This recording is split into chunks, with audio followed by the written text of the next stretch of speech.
Many people have switched off. But before we even buckle down to it, let me just extend a hearty welcome to Wamuthende. To just begin with you, first of all, you've listened to it. Just plumb into it. Yeah, thank you for inviting me and this opportunity. I like the clips. Actually, it shows two different people because one person is just talking about ears, I don't know, about how someone is growing thin, how someone is not sleeping. And I'm so happy I got to a parliament that did justice to this guy, because clearly he actually belongs to the streets. He needs to be shouting about and being more concerned about people who are not sleeping and those who are sleeping. And I want to tell Kenyans, by the way, when I was growing up, I was told that people who have money do not sleep. That is wrong. Please work hard, get money. You don't lose sleep for having billions. Billions are not set aside for some people. It's wrong to continually insinuate that maybe people who have money do not sleep, because then it gives people a reason to go home when they have not worked hard and sleep having made nothing, and decide not to wake up the next day to work harder. Because people are told when you make so much money, you don't sleep, you don't lose sleep. In fact, like for me, when I don't have money is when I lose sleep. So the president is very clear. He's just saying, I think he's agreeing with this conversation. Tell us what you will do. Give us your plan. Give us your agenda. Because Kasongo, Wantam, Ruto must go. That's not an agenda. And that's what we are lacking from the opposition.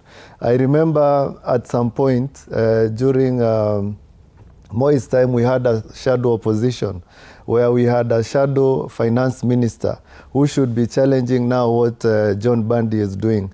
And we don't even have a presidential candidate at the moment from this disunited opposition. So I think this conversation is right. I know so many Kenyans don't even want to listen to politicians because it lacks objectivity. If you decide to talk about someone's voice, because that's all some people talk about, someone sleeping, someone dressing, someone's stature, that's really not helping Kenyans. But the president is talking about an improved economy, the attempts to create jobs, to improve jobs, you know, Nyota programs launched, housing, affordable housing, SHA, and all that. I've heard something about Nairobi Hospital, which is really sad because, again, I'll urge Kenyans to always try and find facts. Yes. Because it's very easy to find the facts. Not what I say or what is said in the media or by politicians, but